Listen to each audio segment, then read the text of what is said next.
भगवान गणेश ने कुबेर का घमंड कैसे समाप्त किया, आज उसी की कथा है।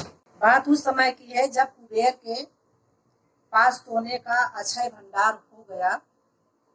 अपने सोने के भंडार से गदगद होकर कुबेर ने सोने की लंका का निर्माण किया और जब सोने की लंका बनकर तैयार हुई तो उन्होंने एक भव्य भोज का आयोजन किया जिसमें सब देवताओं को निमंत्रण दिया और सब देवताएं उसमें उपस्थित हुए और जगह जगह काफी चर्चाएं होने लगी।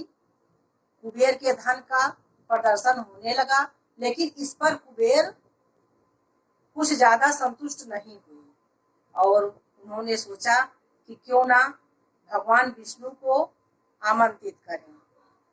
लेकिन फिर सोचे कि भगवान विष्णु की पत्नी तो स्वयं लक्ष्मी है, स्वयं लक्ष्मी के अधिपति हैं भगवान विष्णु।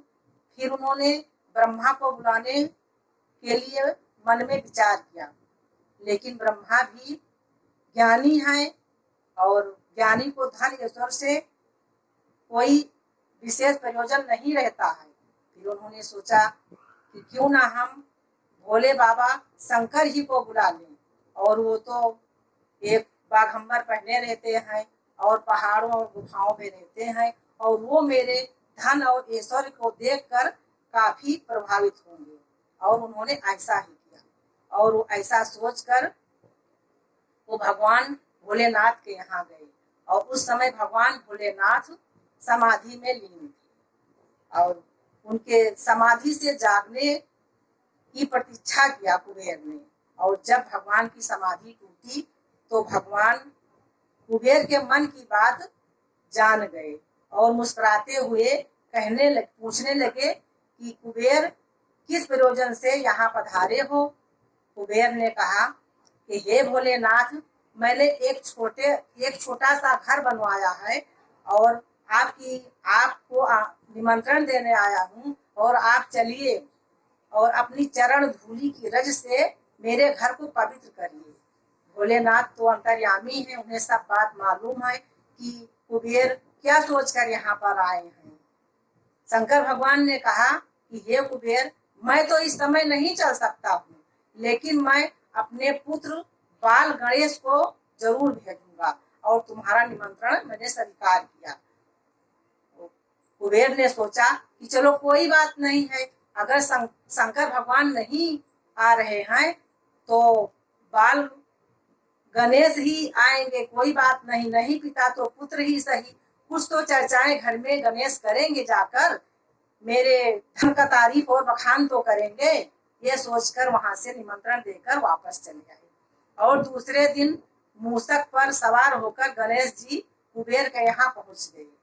तो कुबेर ने कहा कि हे गणेश, चलो पहले तुम्हें सोने की लंका दिखा दे।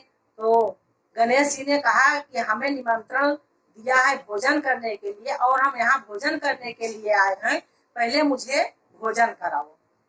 कुबेर ने भोजन कराने के लिए उनको बैठाया और भोजन करने लगे गणेश जी, और जितना भोजन था सब भोजन पा गए।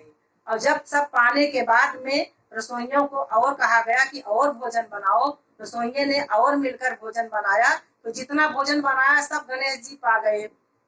यहाँ तक का कि सोने चांदी के बर्तनों में दिया था जिसमें हीरे मोती पन्ने जवाहरात जड़े हुए थे, उसको भी गणेश जी पा गए, उसको भी नहीं छोड़े। लेकिन उनका पेट नहीं भरा। कारण ये था कि पार्वती के एक और खिलाने से गणेश जी तृप्त हो जाते थे, लेकिन आज ऐसा है कि वहां पर पार्वती जी तो है नहीं, किसी का वहां पर प्यार और ममता तो है नहीं, वहां तो वो अपना घमंड दिखाने के लिए भोजन करा रहे हैं और इसीलिए भगवान गणेश जी का पेट ही नहीं भरा। तो गणेश जी कहने लगे कि हे कुबेर, जब पहले तुम भोजन की व्यवस्था कर लेते, इसके बाद में निमंत्रण देते, और तुम एक व्यक्ति को भोजन नहीं करा पाए और तुम्हारा धन वैभव मैं क्या देखने चलूं। वो धनवान क्या हो सकता है कि जो एक व्यक्ति का पेट ना भर सके। ऐसा कहने पर गणेश के ऐसी बात सुनकर कुबेर बहुत लज्जित हुए और यह सब जो यहाँ पर लीला हो रही थी, गणेश जी कर रहे थे, ये सब भगवान शंकर अंतर मन से सब देख रहे थे और प्रसन्न भी हो रहे थे। और इसके बाद में कुबेर ने नतमस्तक हो गए भगवान गणेश जी को और शंकर जी के भी, और इस तरह से उनका घमंड चूर हुआ और गणेश जी अपने माता पिता के पास आए। इस कहानी से हमें यह सीख मिलती है कि हमें जीवन में कभी किसी प्रकार का घमंड नहीं करना चाहिए। यही हमें सीख मिली है और सबको मिलनी चाहिए। जय श्री राम।